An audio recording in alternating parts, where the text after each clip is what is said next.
So hello and welcome to my channel Reva tarot. ये reading होगी Scorpios के लिए, मार्च महीने के लिए। आइए देखते हैं स्कॉर्पियोज का ये मंथ कैसा जाने वाला है in terms of love. Core of the Scorpios, आप किसी चीज़ का बहुत ही बेसब्री से वेट कर रहे हैं इस रिलेशनशिप में। आपको लगता है आपने अपना एफर्ट काफ़ी डाला हुआ है इस रिलेशनशिप में, और सामने वाले पार्टनर की तरफ से, आपके पार्टनर की तरफ से वो एफर्ट मिसिंग है। एंड अपना एफर्ट, अपना 100% देने के बाद आप सोच रहे हो कि आपके पार्टनर की तरफ से भी वो एफर्ट आपको दिखे, और इस चीज़ का इंतज़ार है आपको इस महीने में। एंड आप होपफुल भी हो कि आपके पार्टनर की तरफ से जो आप रिस्पॉन्स एक्सपेक्ट कर रहे हैं वो मिलेगा।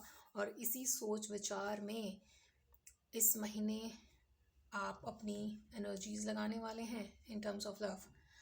एंड आपकी एक्सपेक्टेशंस या फीलिंग्स इस रिलेशनशिप से ये है कि इस रिलेशनशिप को अच्छी तरीके से इवेल्युएट करके एक और मौका देना चाहिए। और इसके बारे में आप बहुत डीप सोच रहे हैं कि इस रिलेशनशिप को एक सेकंड मौका देना चाहिए। और ये थॉट कोई आपके मन में ऐसा ही नहीं आ रहा है, आपने बहुत सोचा है इस बारे में कि ये रिलेशनशिप एक सेकेंड चांस डिज़र्व करता है, एक फॉरगिवनेस डिज़र्व करता है। Now this is a collective reading, तो मुझे ये नहीं पता कि आपके तरफ से कोई मिस्टेक हुई है या आपके पार्टनर की तरफ से, बट एक फॉरगिवनेस की ज़रूरत यहाँ पे दिख रही है इस रिलेशनशिप में, ताकि एक नया स्टार्ट दोबारा से हो सके। क्योंकि आपको लगता है इस रिलेशनशिप को ग्रो करने की काफ़ी पोटेंशियल है, इस रिलेशनशिप में वो चीज़ें हैं स्कॉर्पियोज जो आप देखते हो ग्रो कर सकती है, आगे कमिटमेंट तक बात पहुंच सकती है इस रिलेशनशिप में, ऐसा आप सोच रहे हैं। एंड जो भी फॉरगिवनेस, आप जो भी इवैल्यूएट किया आपने फॉरगिवनेस के लिए, मुझे लगता है आपको ये सेकंड चांस इस रिलेशनशिप में देना चाहिए। बिकॉज आपकी फीलिंग थोड़ी ज़्यादा डोमिनेटिंग है in terms of giving chance to this relationship. आपकी पार्टनर की उतनी डोमिनेटिंग एनर्जीज नहीं है, मतलब आपका एफर्ट ज़्यादा लग रहा है इधर इस रिलेशनशिप में रादर देन आपके पार्टनर का। एंड आपकी एक्सपेक्टेशंस है कि ये सारी जो भी बैड वाइब्स या जो भी बैड हुआ वो एंड हो करके एक बैलेंस आए इस रिलेशनशिप में। स्कॉर्पियोस, आप मार्च के महीने में काफ़ी होपफुल हो कि ये रिलेशनशिप उस बैलेंस में आएगा जो शायद पहले था। एंड जो भी कुछ हुआ आप दोनों के बीच में वो ख़त्म हो जाए, और ये आप डेस्परेटली चाहते हो कि जो भी कुछ हुआ आप दोनों के बीच में नेगेटिव, वो ख़त्म हो, एक बैलेंस और एक हार्मनी आए दोबारा से। ये आपकी एक्सपेक्टेशंस हैं। ऑल्दो आपका पार्टनर थोड़ा अड़ियल किस्म का हो सकता है, जिसने जिसका किसी बात से दिल टूटा है। स्कॉर्पियोज, आपके किसी बात से आपके पर्सन का दिल टूटा है, और इसलिए वो अपनी बात पे अड़े हुए हैं या अपने एनर्जीज पे अड़े हुए हैं कि मैं नहीं लेना चाहता या चाहती इस रिलेशनशिप में कोई एफर्ट या कोई एक्शन। और अभी जैसा है वैसा रहेगा, क्योंकि मेरा दिल टूटा हुआ है, तो मैं अभी स्कॉर्पियोज की बात नहीं सुनूंगी या सुनूंगा। एंड वही आपके एक हिडन फैक्टर भी है इस रिलेशनशिप का कि सोच विचार इतना हो रहा है बट एक्शन लेवल पे कुछ भी नहीं हो रहा है। अगर आप एक्शन नहीं लेंगे स्कॉर्पियोज, और अगर आप सिर्फ सोचते रहेंगे कि ये रिलेशनशिप आगे ग्रो करे, तो मुझे नहीं लगता कि अगर आप एफर्ट नहीं करोगे तो आपका पार्टनर एफर्ट करने वाला है, क्योंकि वो एक अपनी बहुत ही हैंडमैन वाली एनर्जीज में है। मतलब कि वो नहीं लेंगे एक्शन, वो अपनी ज़िद्दीपन या अड़ियलपन में ही रहेंगे क्योंकि समवेयर आपका पार्टनर बहुत हर्ट है आपकी किसी बात से। आप सोचते हो कि इस रिलेशनशिप में बैलेंस आए, ठीक है, फॉरगिवनेस हो, एक इवैल्यूएशन हो प्रॉपर तरीके से, मगर एक्शन होते हुए, एक्शन लेते हुए ना तो आप दिख रहे हो ना तो आपका पार्टनर दिख रहा है, राइट।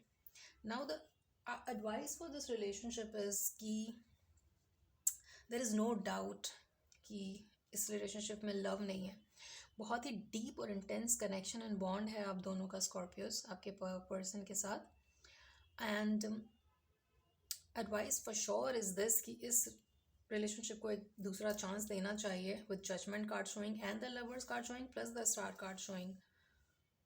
तो फॉर डेफिनेटली आप दोनों में से किसी एक को एक्शन लेना पड़ेगा Scorpios, and I feel like ये काम आपको करना होगा क्योंकि आपका पर्सन तो अभी बिल्कुल भी उस एनर्जीज में नहीं है जो कि कोई एक्शन ले. So the ball is in your court Scorpios. आपको एक एक्शन लेना चाहिए अगर आप इस रिलेशनशिप को दोबारा से ग्रो करना चाहते हैं और एक इंटेंस बॉन्ड आप फील करते हो इस पर्सन के साथ. सो डेफिनेटली ये इतना सोच विचार करने के बाद अगर मार्च के महीने में आप इस रिलेशनशिप को दोबारा से एक चांस देते हैं और रिकन्सिलिएशन का सोच रहे हैं, तो for sure you should go for that. And advice में भी यही आ रहा है कि आप एक proper give and take and value जो करना चाहिए रिलेशनशिप को, वो दिखे इस रिलेशनशिप में, so that it can evolve जैसा आप चाहते हैं. हो सकता है कि पास में आपके रिलेशनशिप में एक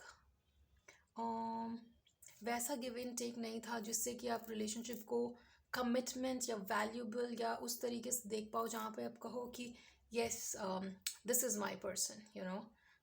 अगर ये सिचुएशन है, then you need to take an action, evaluate and give each other that time and effort. मतलब आपको दिखाना पड़ेगा कि आप एफर्ट ला रहे हो इस रिलेशनशिप में, आप वैल्यू करते हो एक दूसरे को, आप बहुत ग्रैटिट्यूड फील करते हो इस रिलेशनशिप में होने की वजह से. आप अगर ये शो करोगे तो डेफिनेटली ये रिलेशनशिप ग्रो कर सकता है. With eight of wands showing at the end of the deck also we have 3 of cups. Yes, after an ending looking for a reconciliation. एक एंडिंग के बाद आप रिकन्सिलेशन का सोच रहे हो क्योंकि इसमें बहुत अट्रैक्शन है, आप दोनों बहुत एक दूसरे से बहुत ज़्यादा अट्रैक्टेड हो. ऑल्दो कुछ ट्रबलसम चीज़ें हैं आपके रास्ते में इस रिलेशनशिप को वहाँ तक ले जाने के लिए जहाँ तक ये बात कमिटमेंट तक पहुँच सके, गर्लफ्रेंड बॉयफ्रेंड तक पहुँच सके, या उससे अगर आगे आप सोच रहे हो तो. And some kind of Scorpios आप थोड़ा इल्यूजनरी फॉर्म में भी रह रहे हो उस रिलेशनशिप के मामले में कि क्या करें क्या ना करें, whether my partner will accept my proposal और not proposal, in a way कि अगर आप इस रिलेशनशिप को आगे बढ़ाने को सोच रहे हो तो क्या वो मानेगा या नहीं मानेगी, ये भी कन्फ्यूजन है आपको. बट दैट बीइंग सेड, आप काफ़ी एडमेंट हो इस चीज़ को आगे बढ़ाने के लिए, राइट. टू अ पॉइंट जहाँ पे आप शादी का सोच सको. और अगर कम्युनिकेशन बंद हुआ था तो कम्युनिकेशन का भी कार्ड आ रहा है आप दोनों के बीच के लिए. आइए और देख लेते हैं मार्च का महीना कैसा रहेगा स्कॉर्पियोज के लिए. Let's see. Archangel Michael, please tell me more. For Scorpios, let's see for the month of March. Please tell me more. Yo, wow, man. सारे किंग्स के कार्ड हैं यहाँ पे, एम्परर के कार्ड हैं. आप डेफिनेटली स्कॉर्पियोज एक स्टेबिलिटी चाहते हो इस रिलेशनशिप में, टू अ पॉइंट जहाँ पे शादी आप बहुत इवैल्यूएट किया है आपने इस रिलेशनशिप को, ताकि आप इस रिलेशनशिप को एक कमिटमेंट, एक सॉलिड कमिटमेंट तक लेकर जा सको. और इसमें कोई शक नहीं है स्कॉर्पियोज आपकी एनर्जीज की तरफ से कि आप इस रिलेशनशिप में वो स्टेबिलिटी एंड कमिटमेंट चाहते हैं. So that's the advice for you Scorpios for the month of March. प्यार के मामले में थोड़ा सा ऊपर नीचे तो दिख रहा है मार्च का महीना, मगर अगर आप एक्शन लेते हो ना इसको प्रॉपरली इवैल्यूएट करके, देन डेफिनेटली ये रिलेशनशिप एक हायर कमिटमेंट तक पहुँचे, इसकी बहुत ज़्यादा पॉसिबिलिटीज़ है. So yeah, this was your reading Scorpios for the month of March. I hope it resonated with you. Also, because this is a collective reading, हो सकता है कि ये सबके साथ रेजोनेट ना करें. अगर आप चाहते हो कि आप मेरे से पर्सनल रीडिंग लो तो डिटेल्स आपको डिस्क्रिप्शन में मिल जाएंगी. एंड अगले रीडिंग में मिलते हैं Scorpios. Take care, bye bye. Please like, share and subscribe to Reva tarot. Thank you.